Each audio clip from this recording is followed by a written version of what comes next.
Hello, and welcome to the Canadian Story, where we discuss what Canada is, what Canada could be, and what Canada should be.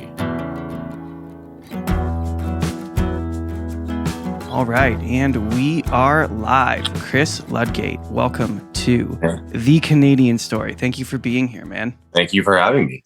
How you doing tonight, dude? I'm pretty good, thanks. Yourself? I'm doing just fine, just fine. It's a little warm in my apartment. I just turned on the AC, but otherwise I'm doing fine. So for the people who don't know you, which I assume is most of the people who listen to this podcast, why don't you just give a little brief background about yourself, who you are, and what you're all about? Oh, sure. My name is Chris Ludgate, obviously, as you've already said. I'm a tattoo artist. I live in London, Ontario. I am... ask me questions about myself. It's rough to answer. Sorry. That's okay. So tattoo artist, what's the name of your shop? I work I'm partners at Four City Tattoo Company in London. Nice. With my partner and another one of our friends. Yeah. Her name's Jen. She does my tattoos. She did this She tattoo. does, yeah. And there's another one, but it's harder to show you. Great. So Chris, well, let's just dive into it. Why are we here? What are we talking about? What's your story? We are here talking about some adverse reactions that I had getting vaccinated last year. I know that's why you wanted to speak with me on the show specifically. So yeah, I don't know where you want to go from there, but well, why don't we start from the beginning? So, what made you decide to, in the first place, go and get vaccinated? What was your mentality? Yeah, so I guess when everything kicked off, sure, like everybody went through different things. In the beginning, everything was quite a panic, right? And everybody was quite concerned, myself included, not knowing what was going on. But when the vaccine came out, and I was kind of hesitant myself in getting it. I didn't really feel like I needed it. But with the way things were going, and they're really kind of, not pushing people into it at this point, but pushing to kind of like, let's get everybody going. If you get this vaccine, you can save your grandma, you can save somebody else, and we can all start getting back to this normal that we all wanted to do. So I was a little hesitant before I went and got it, not necessarily because I was worried of any kind of reaction, but I just felt I personally didn't need it. But in the end, I decided to go ahead with it. And I went and got vaccinated at the end of June of last year. And everything was kind of fine. I just, didn't necessarily get the vaccine that I originally wanted. I ended up getting Mrna. When I first was kind of researching before I went, I was really interested in the J&J vaccine. Not just because it was like a one-shot deal, but it was, the more traditional viral vector instead of the new Mrna platform, which I didn't know anything really about. Most of us didn't know anything about before that vaccine was created. But yeah, so I went, and as soon as I went, within hours, you start to get the side effects everybody gets, the fever and the body aches and all those things. And just kind of went through the motions. And after that, a couple of days or whatever, felt fine. So I was okay with it. But my initial experience with that was kind of turned me off. So I'd never really planned on, going back and getting the second dose, right? At that point, after my experience with that, I was like, I don't feel like I need it. It made me feel really bad. And, previously, the year before COVID, I'd already got COVID from a client of mine before it was actually like a big thing. And so that was part of why I felt like I didn't need it. But like I said, I just want to be a part of it, try to, get things back to normal as best I could. And also, there's other reasons why too, like If if it would work like they were telling us it would work, and I could potentially not get somebody else sick, then I was definitely on board with that. And the other thing was that I kind of I felt the more people that went like me, the less likelihood that kids would have to get this vaccine. So that was another big reason for me to go and get it. So, and that was basically my first experience with it. Yeah, that makes a lot of sense. I mean, you looked at it from a very caring perspective. You said, "Hey, I want to be a part of a solution here," and it looks like this might be the solution.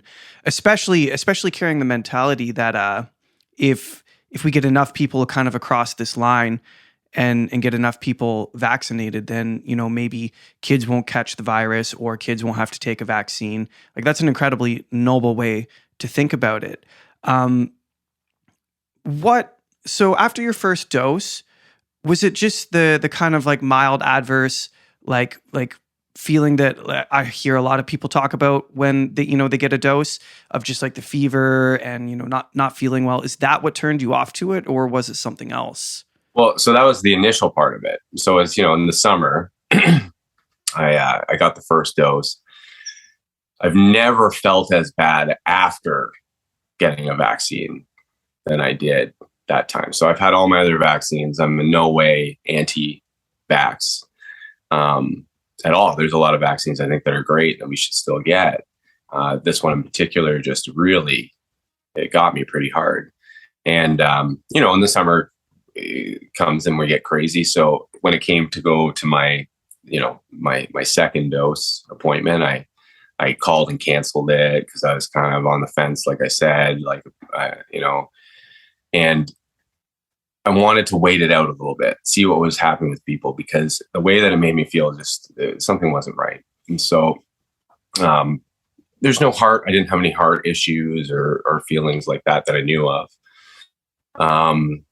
But yeah, so I initially, canceled the appointment. Our family was going to go on vacation, so we went away with the kids and stuff like that. So I said, I'll go after. And then, of course, the more data that was already slowly starting to come out, and we could see too by the numbers of cases, and we were starting to see a lot of the people that were double vaccinated as we were going into the fall. It wasn't really slowing any kind of transmission, right? So it kind of, I was kind of like, well, if it's not doing that or we're not seeing that, then I don't really feel like this is for me. That's basically, right, where I got to. And,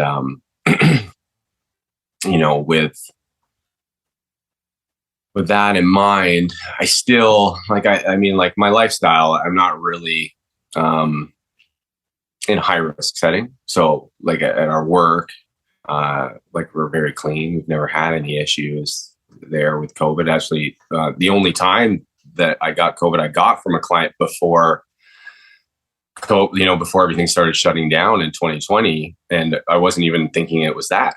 And the only reason I ever found out that I got it was he had been antibody tested, and the timelines all worked out. So I got sick about 2 weeks after I had tattooed him. So, but yeah, like I said, the numbers, it didn't seem like it was slowing anything down. Maybe it was a little bit, but it wasn't doing what they were, we were originally told. And I just felt like maybe this isn't the thing for me to do if it's not doing what it said. It's like that. Yeah. What when you originally got COVID, when was that? That was in I got it mid-February of 2020. So really early. Yeah. So I got sick originally, and afterwards, probably about almost a couple weeks later, Jen and our youngest got something, and so we weren't, we were sick. We weren't terribly sick, but it really stayed around for quite a while. I was sick for almost a month, off and on. Like the symptoms would go away and then would come back. But again, like I said, you're hearing about everything that was happening, and I wasn't experiencing, kind of what the warnings were about. Mm-hmm. And then by the time we were going to shut everything down, we were already better. Mm-hmm. right? And the only way that I ended up finding out was after the first shutdown. My client came back to finish his tattoo, and he told me, like, I had COVID when I got tattooed by you, because he was quite sick. Actually, he was one of the people that bedridden for days, and they were testing him and x-rays and trying to figure out what was wrong with him, just treating him for like a really bad pneumonia at the time. Mm-hmm. And so, I mean, I never had any confirmation testing. By the time I would have gone for any kind of antibody testing, I already got vaccinated. So I was unable to do that really at that point. Mm-hmm. Right. So you have your first dose. You're kind of reading what's going on. You didn't feel great after your first dose. You're looking at the world. You're going, well, it doesn't seem to really be performing the way it's advertised. What was your next step? What was your next piece of mentality?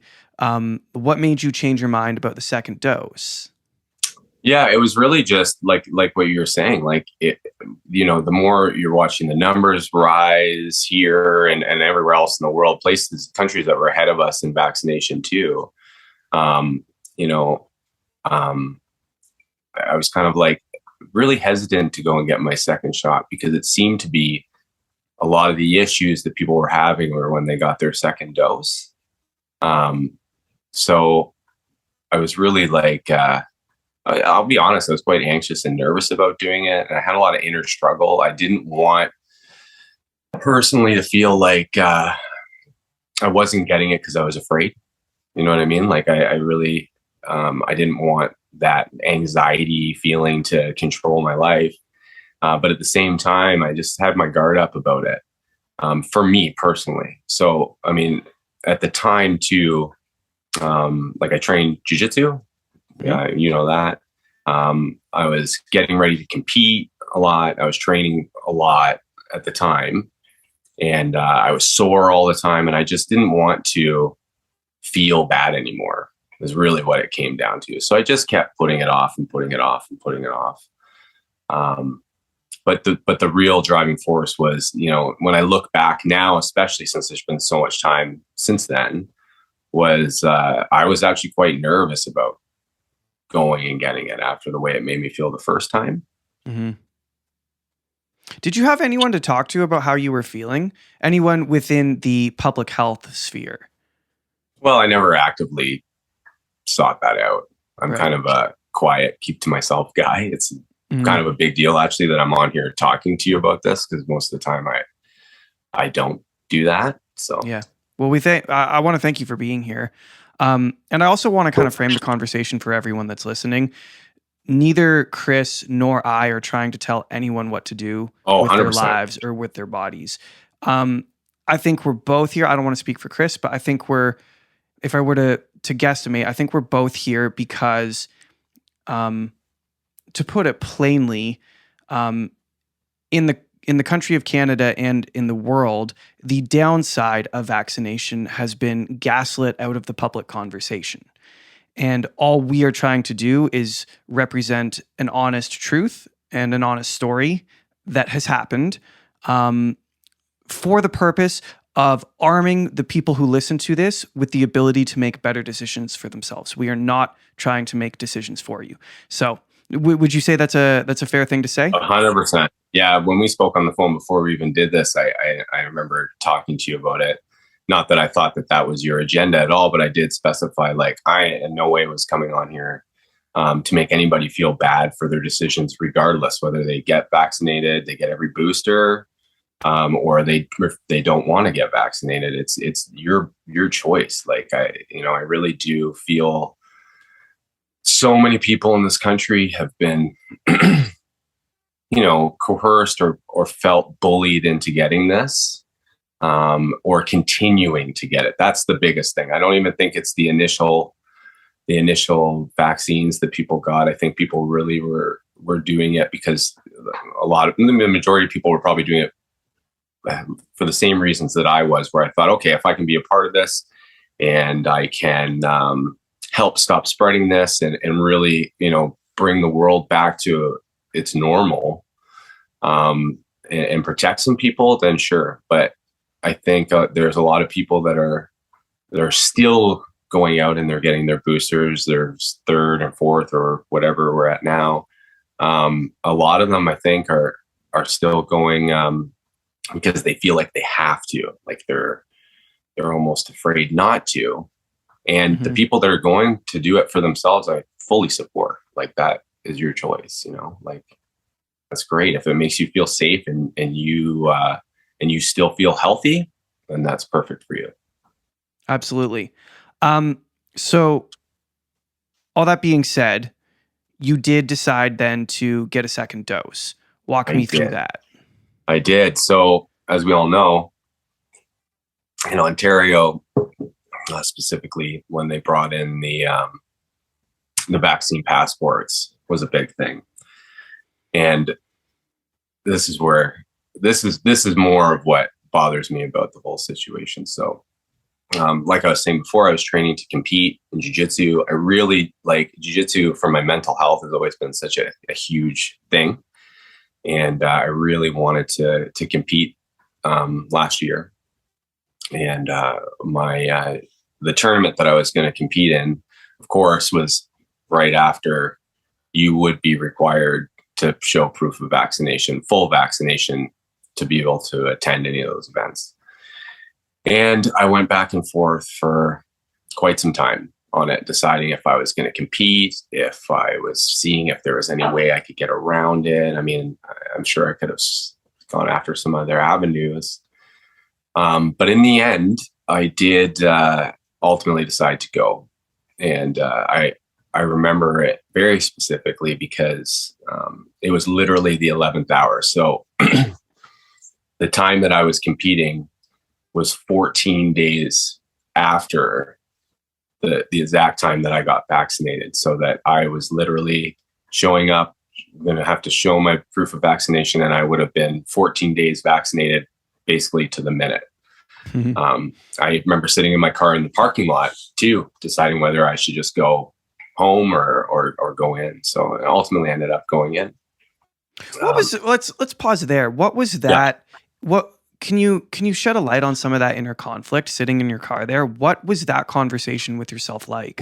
It's an interesting one. So for sure, some of it was like my own concern for my body, another thing was I felt almost like a little ashamed of myself because I was doing something because I was being forced to do it, basically. Let's call it what it is. If you want to go do these things, you have to do them. You have to go and get this shot. And I thought about my own values. I also, at this point,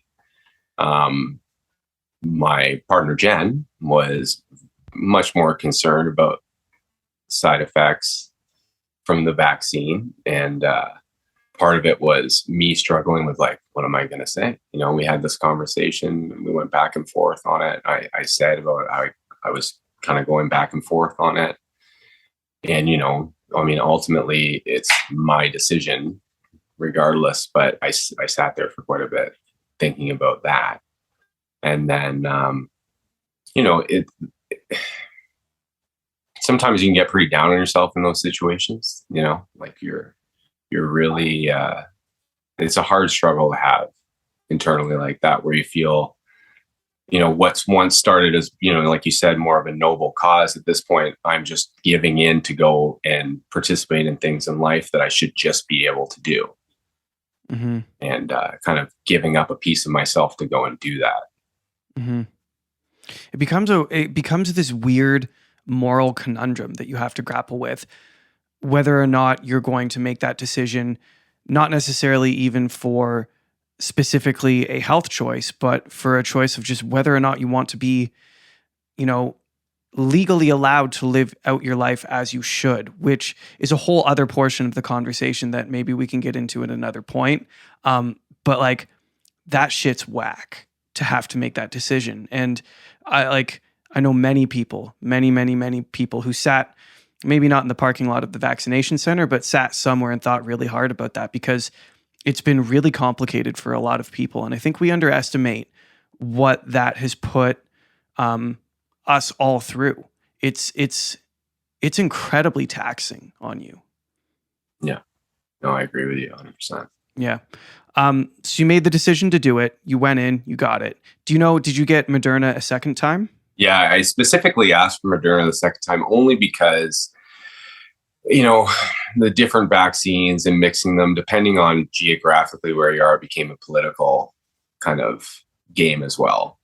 I didn't want, if I'm going to go through with it and get these vaccines, I didn't want to try to travel to a country that wouldn't recognize my vaccination status because I didn't have two matching ones. So I decided to get Moderna again.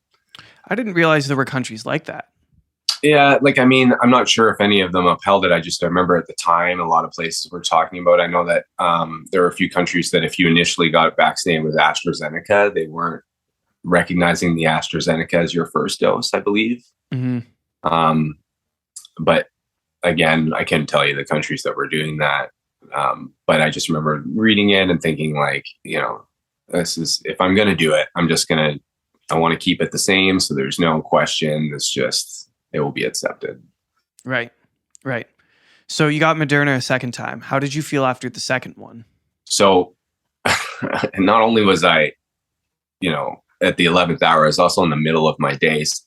I went on my kind of in between clients to rush out there and do this. So I got the shot and went back to work.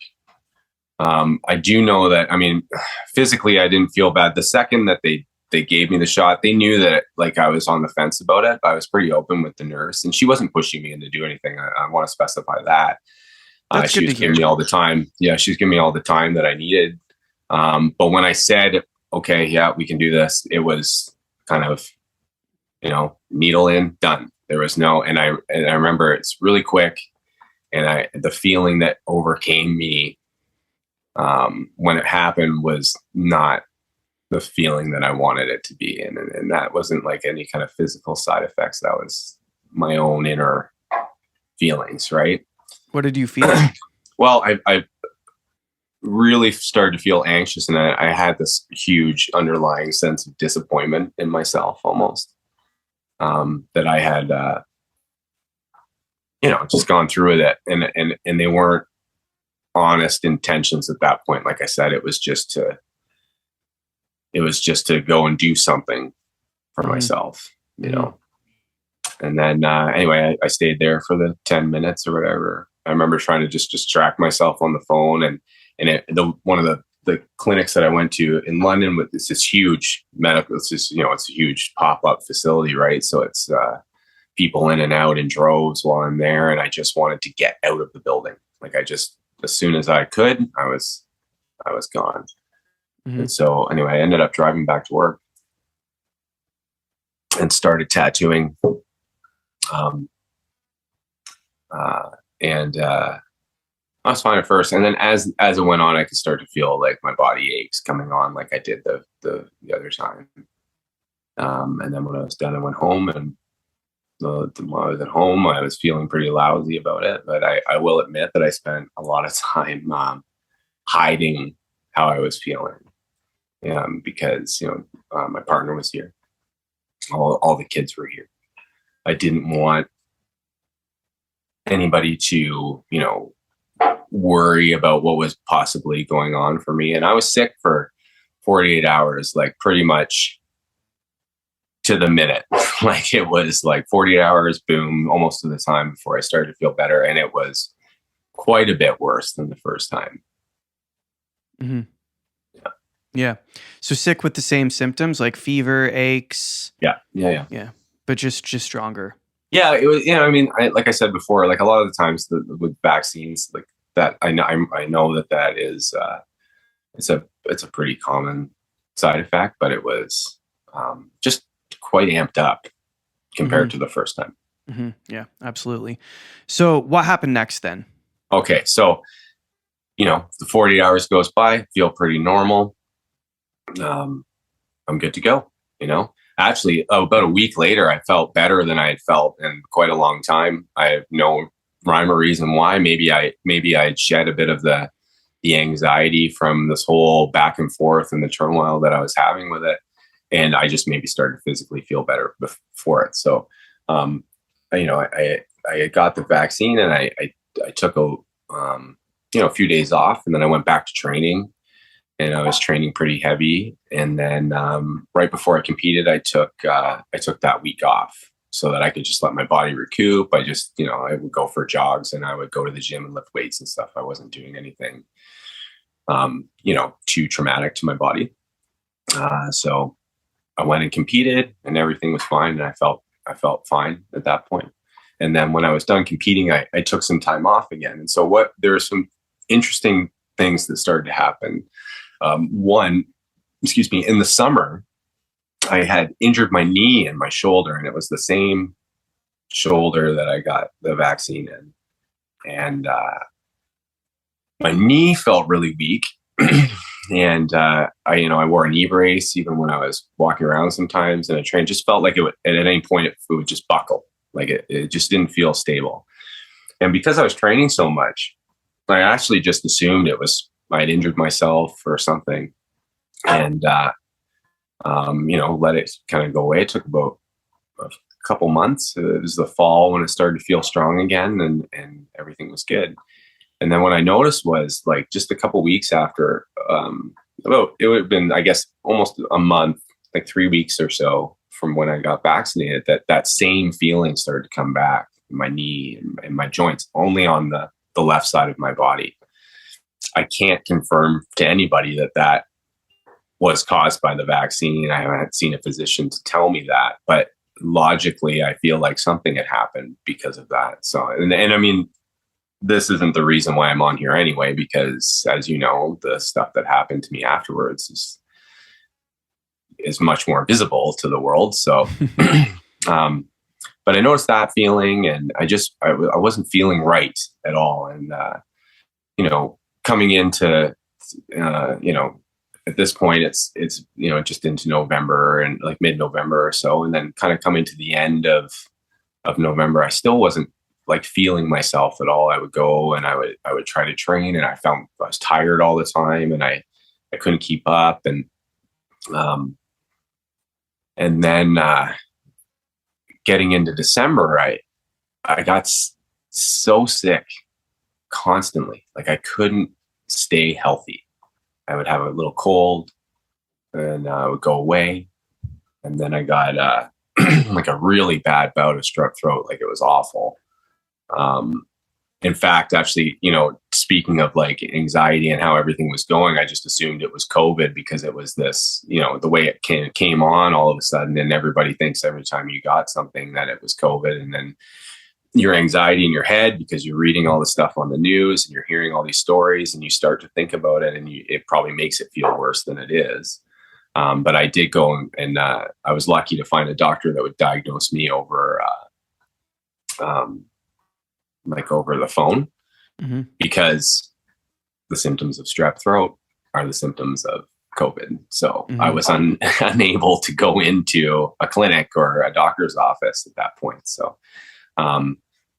anyway, as soon as I started treating myself for that, within a week later, our youngest son, of course, brought home one of those lovely gastro bugs that you get at daycares. Kids like to bring home to their parents all the time. Mm-hmm. And normally, like, he wasn't very sick. He threw up a few times and just, had a day off, a couple of days off. Normally, stuff like that doesn't affect me. And I can assure you, without going into any kind of graphic detail, that I have never been sicker in my entire life than I was when I got that. And normally something like that, when I get it, I throw up maybe a couple times or whatever, something like that. I was out, like, so sick, so fatigued. I couldn't move. I could barely get off the couch. I couldn't eat anything. I could barely drink anything. And it took me a significant amount of time to recover that, like weeks and weeks. And also, what I wasn't paying attention to during that time was how much weight I'd been losing. And that started, I think, quite a bit before I got the gastro bug. I just think that heightened it, obviously.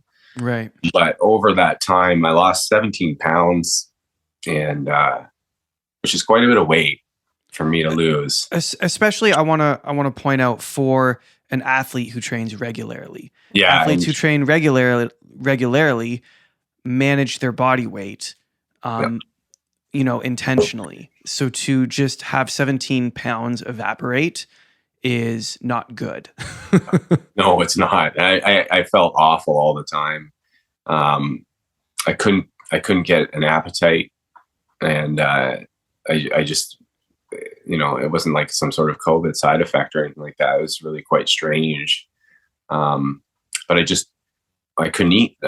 Even when I did eat, I could only get so full, and it could be a combination of the gastro that I had too. But when I looked back, after all of the things that I'm leading up to, and you start to see the little details, I hadn't been eating right for a significant time. And I wasn't managing my weight. And a lot of times too, I mean, I was taking muscle gain, like mass gainers, to try to keep my weight up.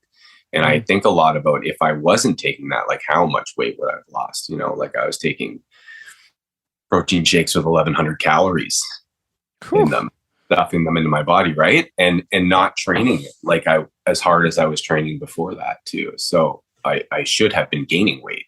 That's mental. That's crazy. And so, and that was on top of it, I was eating twice a day or whatever, even going out and doing things like eating McDonald's, which I don't like to do, but I was just trying to get as much, as many calories in me or whatever. But yeah. And then, so, you lost all this weight. Yep. You got smoked by this bug abnormally. What next?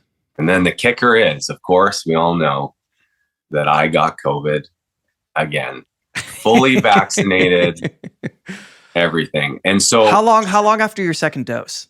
I got it in end of January. You got COVID in end of January. And when was your second dose? It was end of October. Okay. Right. So at this point, if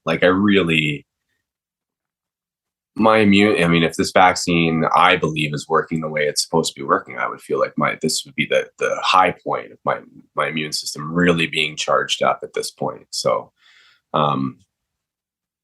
anyway, so I got it. I was lucky again, of course. I mean, I know there's so many people that have had horrible experiences. I don't want to underplay anybody's experience with COVID. Okay. Cause it's like anything, it's relative to that person, their life. Lots of people got very, very sick, when I got it, of course, again, got it from our youngest one. It was the Omicron. So it was pretty quick between him being sick and then us getting sick. So it's only a matter of days, and we started to have symptoms. And, but the part that I found really interesting about it is the first thing everybody says is, thank God you're vaccinated. Thank God you're vaccinated. You could have whatever. And I'm sure for lots of people that is true. And they have some underlying health concerns and they really should be vaccinated. It would be great that they're vaccinated before they got COVID. The part that I found funny was I was the only vaccinated person in the house. We all got it. My symptoms were no less than anybody else's in the house. Mm-hmm. Everybody else, was sick for a couple of days, not even very sick, just, achy. And it was less to me than the side effects of getting vaccinated. I can tell you that. Like the side effects, the standard ones that you get after were 10 times worse for me than actually getting COVID at that time. Mm-hmm. But it was so mild, and but it wasn't just mild for me. It was mild for everyone. My daughter, when she got it, she got quite sick, but only for a night. Just had a fever, and then she was just pretty worn out from it. But everybody else was almost more like a cold for them than it was like a brutal bug. But there really was no difference. Yeah, that's interesting to observe. I was in New York City last month and I heard the exact same conversation between two other people. A gentleman who I think was out with his mom. It seemed to be at least talking to her about the same sort of thing. And he's like, "Well, you know what? I got it. I'm vaccinated. My wife got it. She's not. Our kids got it. They're not. We all got the same thing." Now, is that clinical evidence that the vaccine doesn't work? Absolutely not. But it is, at the very least, interesting to observe, don't you think? Oh, 100%. Yeah. We're not pretending to play science here. We're just talking about real world experience. Yeah, 100%. And we talked about this before, and I'm not going to go into super detail, I guess, with the listeners. But before I tattooed, I had a background in immunology and hematology, and I won't say who I worked for, but I do have a very good understanding of vaccines and how they work and the immune system. And so during this whole time, I've had quite an interest, and I've been researching myself, not to post stuff on the internet or try to sway people's opinions. I actually stayed away from social media and doing anything like that, specifically because of that. But I've been quite interested in reading, reading up on how the vaccines work, and that would explain to everybody else too that was why I was quite interested in the J&J shot originally. It was because it was a viral vector. And really quickly, why don't you, to the best of your ability, detail the difference between a viral vector delivery and an mRNA delivery? Can you do that? Do you feel? You're gonna put me on the spot here. I mean, I can take a swing at it with my wealth of inexperience, if you would well, like. no, it's just if with the virus, like to dumb it down with the viral vector one specifically, you're getting the virus, right? You're getting the actual virus. You're not getting a man-made spike protein, right? And the mRNA technology, I'm going to be honest, I didn't know really much about it. I know that there was a lot of research towards like cancer treatments, and that is what they wanted to use it for. But I didn't. That was kind of what more turned me off. Like it's kind of like maybe I'm an old man now, and I don't like when things change. But the old viral vectors were what I always grew up getting, so I felt comfortable receiving them. And that was why. Yeah. So with a viral vector, to my understanding, it's basically an actual piece of the virus, but either dead or impaired in some way so that it is not as potent, so that your body can see it, recognize it, understand how it behaves, and create an immune response to it that it then learns and can repeat when it engages the same sort of pattern in the real world, right? Yeah. Yeah. And then perfectly said, Zach. Well, I've done I am not, I would like to caveat that I am absolutely not a doctor, but I never anticipated diving as deep into medical research as I have over the past 2.5 years. I'll tell you that. I think everybody has, right? Yeah, absolutely. Okay. So, I kind of forget where we left off, but you got the second dose, you didn't feel well. Then you got really sick. Then you got COVID. Your symptoms were the same as the people you share a household with. What next? Yeah. So anyway, we all recover. We're actually kind of quite excited that now it's happened.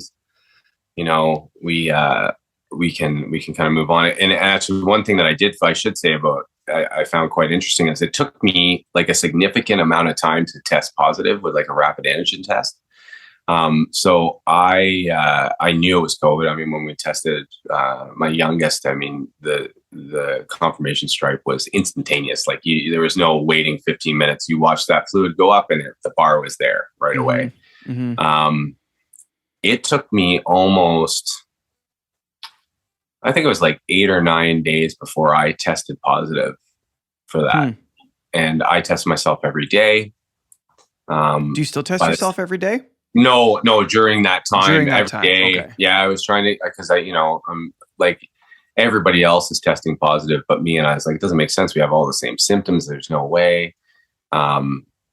So it took me quite a lot of time. I tried different ways. I started doing swabbing inside your cheeks, then doing your nasal cavities, like really trying to get it. And so anyway, I eventually ended up testing positive. So the one thing that I did do different was I didn't do the 5-day quarantine. I did the 10. So I didn't go in. I didn't whenever we've been talking forever about following the science, things like that.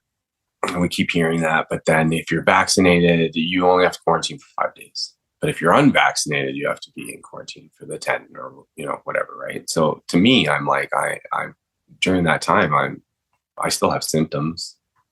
So in theory, I should be able to transmit this to somebody else. So as much as I wasn't so much worried about the Omicron variant, I didn't want to be a part of the problem at the same time. This is going back to the beginning of why I got vaccinated the first time.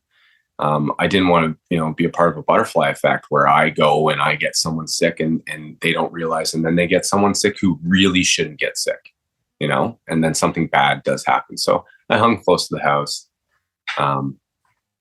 did my thing. And then when I was tested myself and I was negative, I went back and, went back to training and went back to work. And then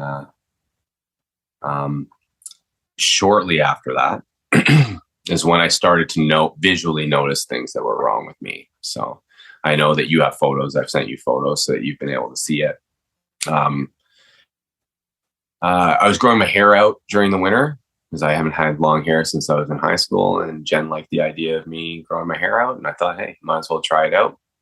The problem is I have super thick hair and I cannot handle the sides when they are growing out. And you get like the wings that stick out and the hair goes everywhere. It looks ridiculous. So yeah, it's a terrible phase of growing your hair. It's awful.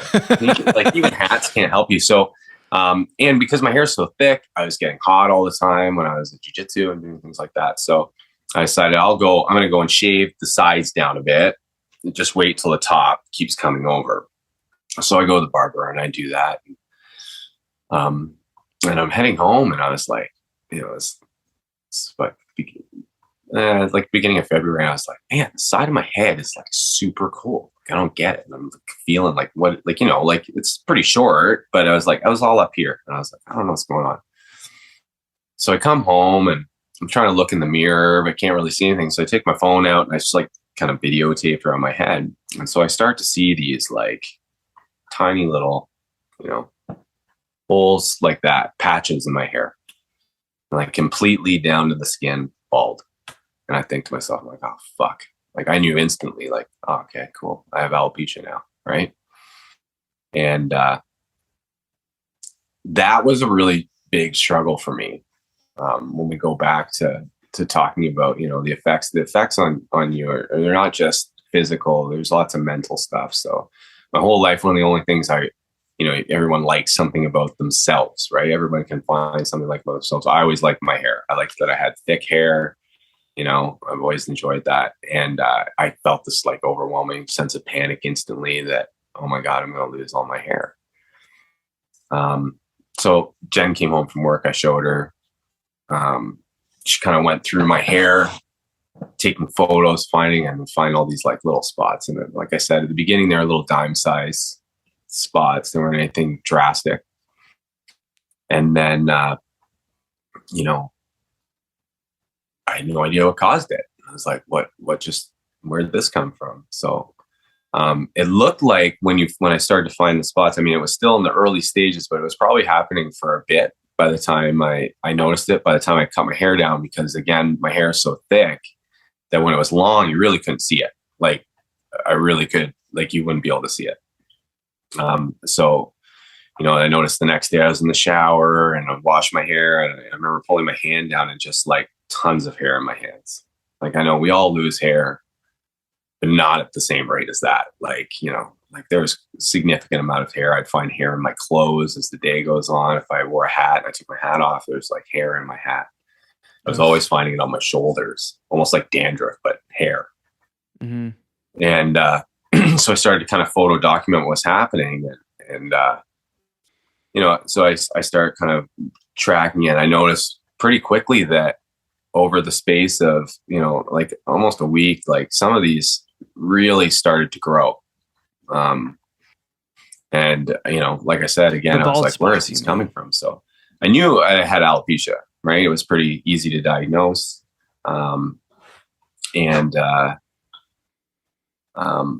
So I called in to speak with a physician, just to kind of see if there was anything, that I could do to prevent it. You sit on Google all day and everyone's going to tell you a million things. And I was like, okay, what can I do to at least slow this down, and try to solve the problem. So when I called, we kind of discussed some stuff with me over the phone first. Again, and he's like confirming, like, you're sure it's alopecia, all that kind of stuff. And I sent him some, photos, and he's like, okay, yeah, you're right, you have it. And then the first question he asked me is, are you vaccinated? And I sat there in my head and was like, fuck, like it was like it really hit me then. Jen had actually already brought that up and said, like, maybe this is causing it. But I was like, I thought this would have already kicked in. So then he started asking me questions about that. And, obviously people know a lot of things that can cause it, stress and stuff like that. Also are a key factor. And we just started to discuss that a little bit. And he went into kind of asking me like, okay, well, let's look at the big picture. Like, over the last 2 years, with everything going on, you've been really stressed, right? I was like, yeah, of course I've been stressed. Everybody's been stressed. I got this business. We got kids. We got all these things going on. He's like, okay, would you say in the last 6 months that you've been more stressed than you have in the previous year and a half? And I was like, not at all. Because, there's already starting, like everything was a little bit open. At least during that time, our business didn't have to shut down. They did some shutdowns in the winter of our last winter. And we didn't have to shut down this time. So there wasn't the same kind of stress. And I was like, no, actually, it's been a lot different. And he's like, well, I mean, you can rule the stress part out then. And then we went into this, what else has been happening? I was like, well, I got COVID and at the end of January. He goes, okay, well, look at the timeline. He asked me when I got my second dose. And he goes, if you look at the timeline between then and then, and leading up to now, and the fact that you had long hair, like it kind of makes sense that, logically thinking that this would be the cause. And it is listed as a side effect, right? And I'm sure a lot of people have seen that by now.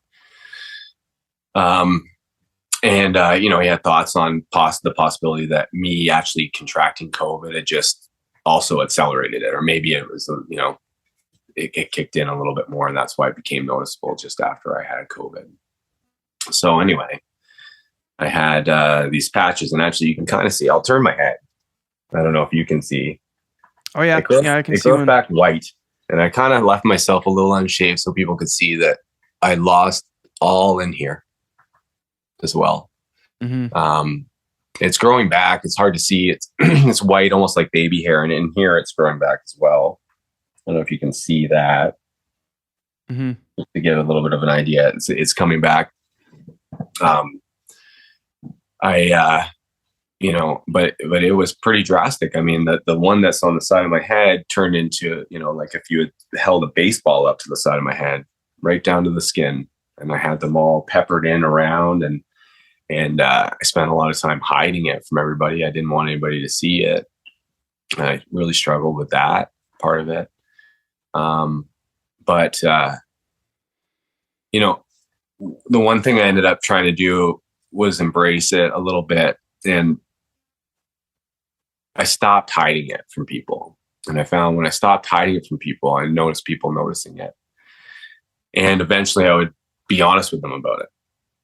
And so with the one thing that I found fascinating is almost everybody that has talked to me about it has said, like, oh my God, I can't believe that getting vaccinated did that to you. Because we hear about all these traumas and side effects that people get, but they're non-visual, like I can't see your heart.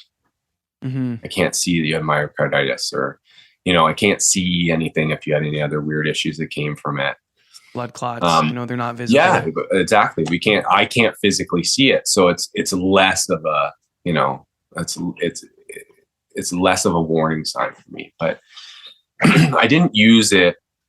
I used it so people could see it, but I didn't use it to try to make people not get vaccinated. Right. But what I did find was when I find this really interesting, actually, the majority of people that I'd spoken to about it or saw it and asked me basically, about it, were really turned off going and getting a booster. And I think it's funny. I mean, it's funny to me because, you hear of people that have some serious health, concerns and conditions from being vaccinated that have been confirmed. And we all know, as much as people want to try to find another, reason to justify what happened to them, which is one of the worst things you can possibly do to someone who's going through that. The visual thing I thought was hilarious that people saw it and everybody seems much more concerned about their vanity than their actual health. Yeah, isn't that fascinating? Yeah, like people were really concerned about, oh my God, I don't want to lose my hair. And I was like, man, you don't want to fucking lose your heart, like. It's interesting you say that. When monkeypox first surfaced, I was like, man, I mean, granted, like we're in the age of Omicron now. So like, again, not to make light of people's situations, because obviously COVID has affected lots of people in very, very traumatic ways. Yep. But for the large majority of us now, to catch Omicron is essentially a walk in the park. And then you see something like monkeypox come up and it's like, oh man, like physical lesions. Like, I don't want that on my body. Like, I don't want that. Like, I had a stronger reaction to that than I ever did to COVID. Yeah. It's true, right? It seems to be that way. Everybody was really fixed. Like, everybody tells me, oh, you don't even notice it. I'm like, you notice it, man. Like, like, don't tell me you don't. I can see it looking at myself in a mirror, which means when you see me from this side, you really see it, and I understand that people were trying to be kind about it by saying that, and trying to make you feel better. But anyway, it sounds like a vain thing a bit that was something I struggled with. But anyway, I did look into options for treatment. And the part that killed me was that, just recently, after I find out about my alopecias, Pfizer is offering a treatment for alopecia. Fascinating. And I was like, you're not getting a cent from me. Yeah. I'm not giving you a penny for any kind of drug. I really did not want to take any drugs for it. I just thought this is the situation I'm in. If it takes me 2 years, it takes me 2 years, like I'm here now. Let's get to getting my body healthy first, and so I really started to, always eat pretty well. Like I do watch a lot of what I eat, and I don't count every carb, and I treat myself every now and again to pizza or something that is a little unhealthy, but I try to eat something healthier for me most of the time. So I really started focusing on taking supplements and then and eating right again. And I went back to taking weight gainers again, like those protein shakes to really like build mass. I managed to gain all my weight back over the space, just over a month. I was really working on it too. That's crazy. Holy. I was probably eating 4,000 calories a day at some points when I was How training. do you do that? With the shakes? There's no other way. I'd be eating constantly. Like, it's the only way I could do it was to How many calories is a shake for you? Well, the one of them is it's 1,100 calories. Yeah. Okay. And so I was taking, which is hilarious because it's like 50 something grams of protein, but 1,100 calories. Like it's a lot. Yeah, it's and you got to choke those things down. They are cold garbage. I don't know how you see the guys at the gym, like they just throw the protein in their mouth and then just sip water. I don't know how they do it. I had to like sip this terrible shake it's like molasses thick. But so I was doing that, and I was taking a lot of vitamins, and I started using. And I'm just going to say this in case anybody's watching has gone through the same thing. I used like a micro needle roller, right? So a lot of people use it they roll the skin on their face, and it helps blood flow and produce collagen. So I read about guys who are having thinning beards using it on their beards, and I thought, well, maybe I can use this on my head and see. And I started using it, and instantly I actually started to see like effects within like a couple weeks. Just that little fine baby hair started to peek through that wasn't there before. And the places that I had the patches in my hair also were like divots, almost like when you're looking at the craters in the moon. There were divots. I don't know if it was because of the hair follicles are all gone, so that there's a little less. It's a lot, like the skin tissue is less thick there. Possibly, I'm not 100% sure on why it does that.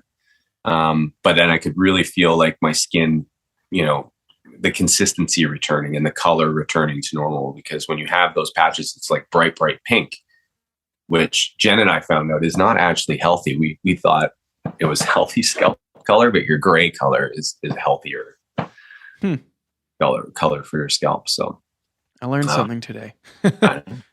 So anyway, I kind of approached it more from a natural stance. Mm-hmm. And I mean, this is the first time I've had a haircut, and I felt good about it. Nice. Really, so congratulations, man. That's a big step. It feels like it's coming a long way. Yeah. There's still the parts, but I actually kind of like the white patches now. Makes me a little bit more distinguishing.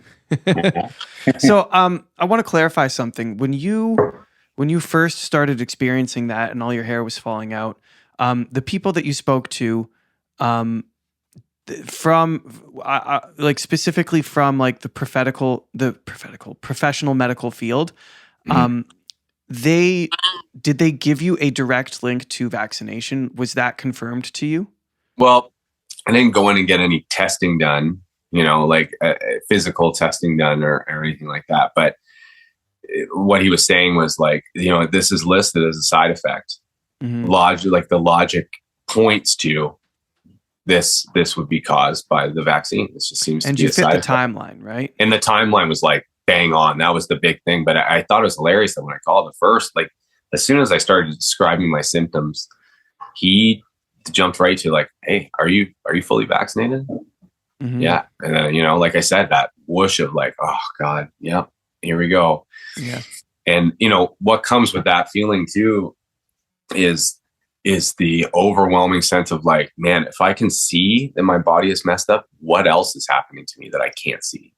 Mm-hmm. That's kind of where I'm at now. Yeah. Have you felt anything else?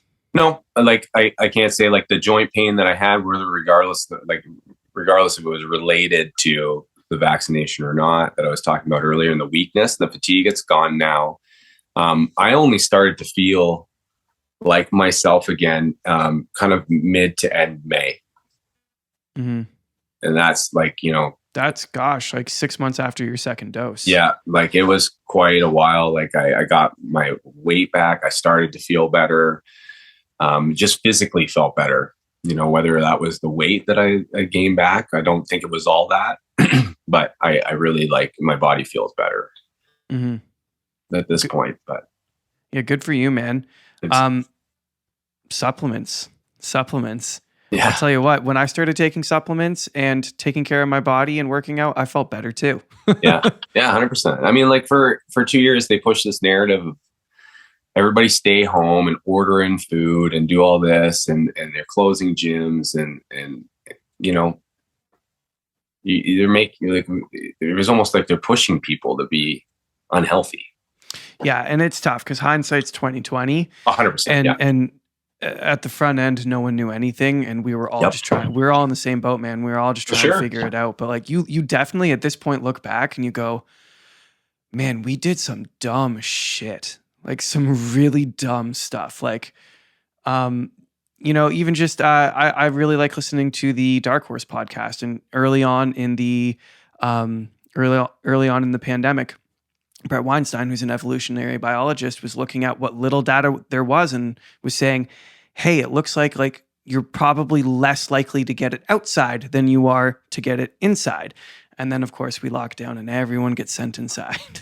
Yeah. And that turns out to be true. But, you can't, it's tough to know those things at the front end. I actually don't harbor any resentment to any medical official or politician in the beginning. Like, no one had any idea, what we were looking at. And how do you feel about that now? How do I feel about it now? Even looking back at the beginning, I'm like, that's what we had to do. Like, that's absolutely. I'm right there. What we had to do. We need to see what's happening. I mean, it's the longest 2 week to flatten the curve I've ever experienced in my life. But it was the right thing to do. Now, the second time, the third time, the fourth time, etc., maybe wasn't the right way to go about it. I actually, I think too that the longer people stayed away, the longer they're obviously everybody's been through the ringer with mental health, and not a lot of people absolutely really talk about the fallout that I think is coming.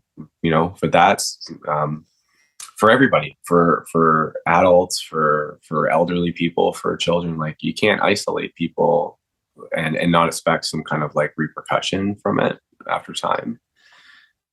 But also, I just mean, a lot of it didn't seem to make sense. It seemed to be like everybody would be businesses. Let's just talk about businesses because everybody can relate to that. Like, businesses were just lumped together in categories, and if you were, I can only really speak on behalf of my business because I don't own another in a different industry, but tattoo shops and estheticians and barber shops and all these places were all lumped in together. All very similar in some ways and also very different, right? Like, tattoo shops are let's just hope all of them are extremely clean.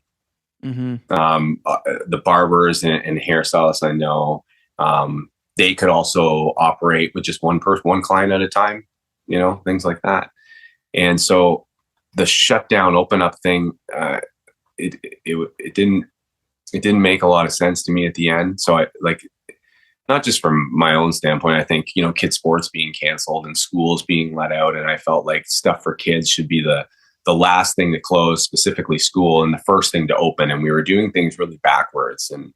And I think a lot of kids suffered because of that too. And businesses, obviously people suffered financially, and we're all feeling the effects of it now, obviously. Mm-hmm. But like I said, looking back at the original, I have that's just the way we had to do it. The first shutdown, I was right on board because the first shutdown that was March 2020. That was when all of that crazy footage and information was coming out of China, and Italy was getting rocked. And it was oh man, if this is dude, if the cost is 2 weeks, let's go. Absolutely. Yeah. I don't know anyone who wasn't on board for that. But the problem I have now is, I flip open my phone and I scroll Instagram and I see that, I think, don't quote me on this, but I'm pretty sure it was Ryerson just implemented a policy that you now have to be boosted to stay in residence at Ryerson. And it's and that doesn't surprise me because that jiu-jitsu tournament I went to was at Ryerson. Hey, there you go. And the kicker of this whole thing, it's almost the punchline to the joke. No one even checked my vaccination status when I went there. And I was like, I didn't even have to get this to come here. Yeah. No one looked at it. There was too many people coming in, and I don't think they were very well equipped for it. Mm-hmm. And I was just basically missed. I was suddenly in the venue and was like, no one even looked. And I was like, oh God, I didn't even have to do that. Yeah. What an unfortunate punchline. Right. It's pretty funny in its own way. Yeah. So where are you at now? What's your outlook on, I don't want to shrink it down to public health response now, but what's your outlook on our society in hopefully graduating COVID? Like, how do you see us kind of continue to make our way out of this story and close this chapter and move on to the next one? What do you see for our future? Yeah, that's a heavy question too. So there's a lot of discussions that people are going to need to have, I think, going forward, and not they need to have them with each other, and everybody needs to listen to each person, right? So my experience during COVID is completely different than your experience. We'll have some interlocking similarities. Everybody, like we said in the beginning, everybody really went through the same thing, but that term, we're all in this together, doesn't actually apply. It hasn't applied for a long time. But what I really think is people just need to learn how to talk to each other. I'm still dealing with my own stuff from this. Like, I've always had little bouts of anxiety through my life. My anxiety is absolutely through the roof. Mm-hmm. Basically because I get, every time I hear about someone my age that just drops dead for no reason, I start to go to that place, Yeah. Like I said before, like what was happening to my head, I mean, that was what I could see. What else is happening to me, I struggle with I've talked to my mom about this, and when the vaccine was really first made available, and everybody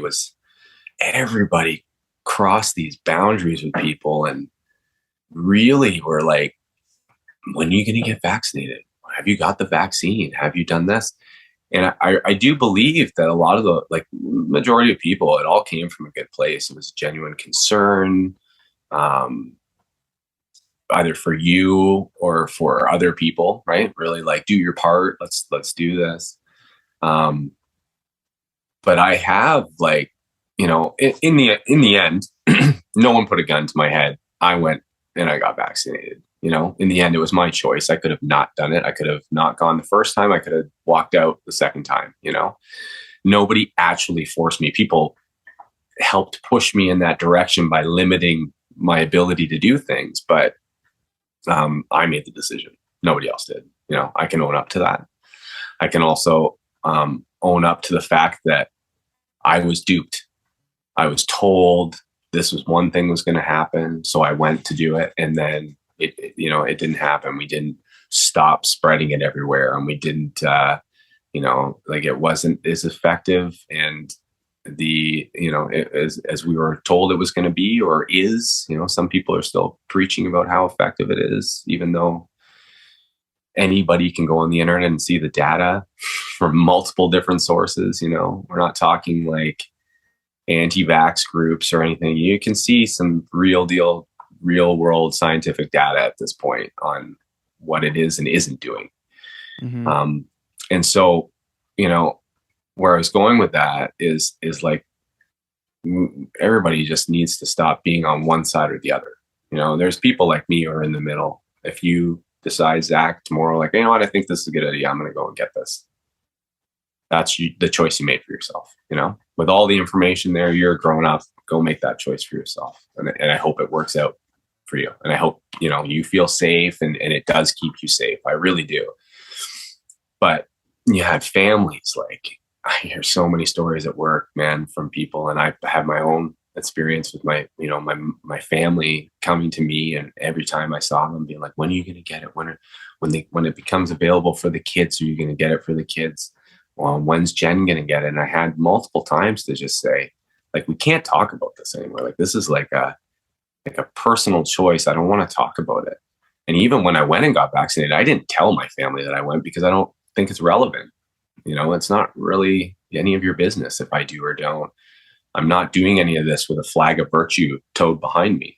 Mm-hmm. I'm not posting the selfies of me getting vaccinated. I don't need, I think if you're doing it, just do it and do it for a good reason and for whatever reason you have. Mm-hmm. But I've had to have the conversation. Like I'm pretty resentful to the people that really constantly asked me and told me that what I should do.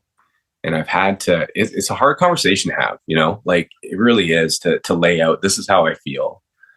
Going forward in my life, people that cross those boundaries with me, like I will have to separate myself from them, because I don't want someone to try and guilt me into doing anything. I would never try to do that to somebody else, and, when you have a conversation with someone about your reasons or your justifications why you say you wouldn't want to get vaccinated, whatever those reasons are, as stupid as they may think they are super important, and they're the values of that person that's telling them. So if my concern was, I don't feel like I need it, I'm pretty healthy, I'm active, that should be as far as the conversation goes. I think people really spend a lot of time saying like, oh my God, you'll die if you don't get it, trying to instill fear. But I think too, that being said, people that went and got it should, and they feel, I think a lot of people feel like they were duped, and they don't want to admit that they were duped. No one wants to feel like you were tricked into something, or you were lied and you fell for something. Like nobody, like at the time they thought it was going to do these things, right? You can't, you can't blame people who were told it's this effective, it's going to do this, and we're going to stop transmission, we're going to save everybody, we're going to end COVID tomorrow. If everybody gets it, COVID doesn't exist. That's what some people had, that mentality.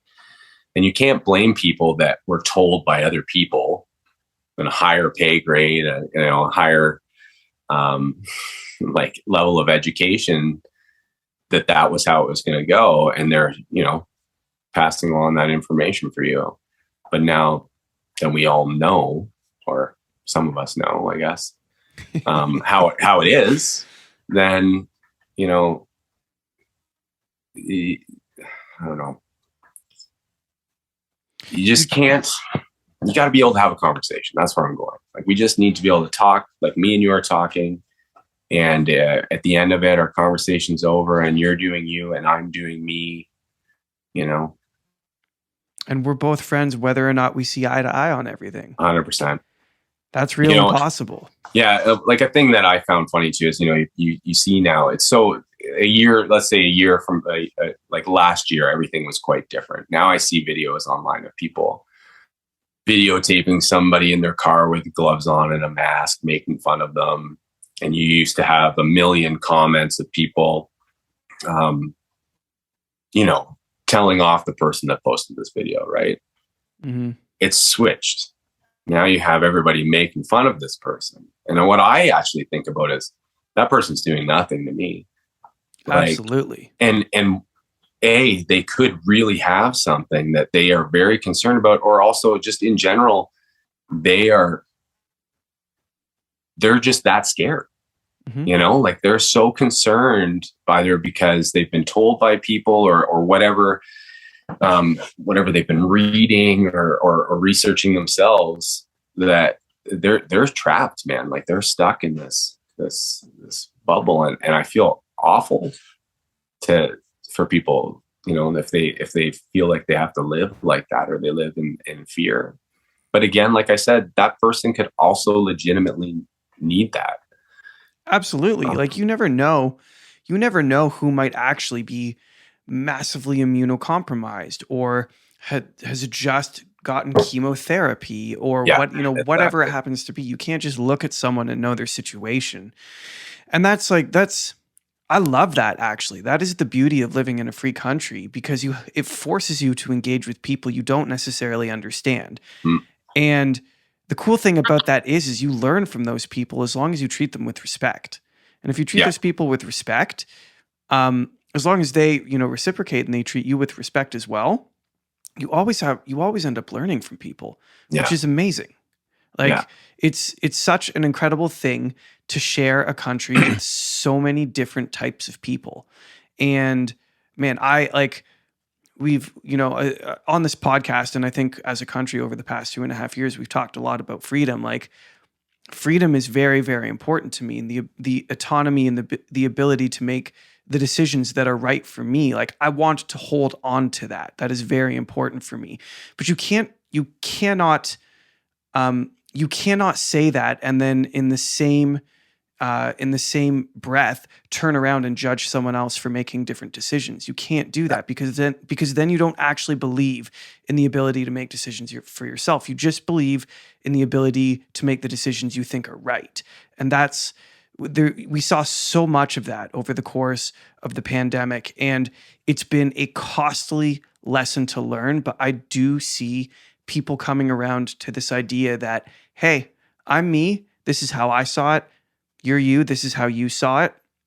That might have landed us in different camps at one point, but that doesn't mean that we still have to sit in those camps, because those camps are actually fucking useless. They're no fun. And let's just all be friends, because that's way more fun. Yeah, exactly. So I mean, that's where I sit on it now. Like, it doesn't matter. It doesn't matter what decision you made. No one cares anymore. Like, I don't care. Yeah. Like, I just hope you're happy, and I hope you're healthy, and I hope you feel secure, and I hope you can work your job. And I hope if you have kids, they're happy and healthy. And that's to me, like, and this isn't a virtue signal, but that's like I want to be a good person. And if I can exemplify that, like, that's the kind of impression I want to leave with people, Mm-hmm. No, I'm with you 100%. Yeah. Yeah. I think the sooner we can agree to just be there, the sooner we'll actually get whatever normal is back, which is what, the whole conversation used to be about. Yeah. And you know what, to be honest, I see it in a positive way more recently, kind of going that way. I see people a little bit more open to discussion, not necessarily online. I try to stay offline as much as I possibly can. I literally go and look at reels of cats and send the videos to Jen. That's basically all I do now. And I post my work on there. I don't want to be engaged in some, crazy rant or whatever online. Mm-hmm. But I do find when I have the conversations with people, I meet people daily from all different kinds of life, like different walks of life and different, from different social structures and are, everybody seems to be coming back down a little bit. Their guards aren't as up. There's a lot of other crazy shit happening in the world that distracts people from, fighting about COVID now, so, I think generally people just kind of want to go back more towards the way things were. It's never, I'm not going to say it's never, but I think there's some relationships that are probably never going to be fixed because of this. Lots of families specifically that have kind of gone their separate ways that I don't know if they're ever gonna. I hear a lot of stories, so I don't know if they're ever gonna fix those things. But I mean, all you can do is, like you just said, you got to listen to people and accept what they choose to do, just like in any other thing in life. Absolutely. I think that's a good place to cap this, man. Thank you for being here. I really appreciate your time. I know you haven't eaten dinner yet, and I want you to go eat dinner because it's almost 10 o'clock. Well, thanks for having me on. I appreciate you. I appreciate the perspective you come from. I appreciate the courage to come here and tell your story. And I just want to thank you for being here. I really enjoyed our time, and I just want to thank you for being here, man. This has been awesome. Thanks, man. And thanks for telling everybody stories and talking about things like this. Thank you for listening to The Canadian Story. You can find us on Instagram and Twitter at TheCAD That's the CAD Story. If you enjoy this podcast, please share it with your friends and family. Let's work together to remind Canadians how great our country is.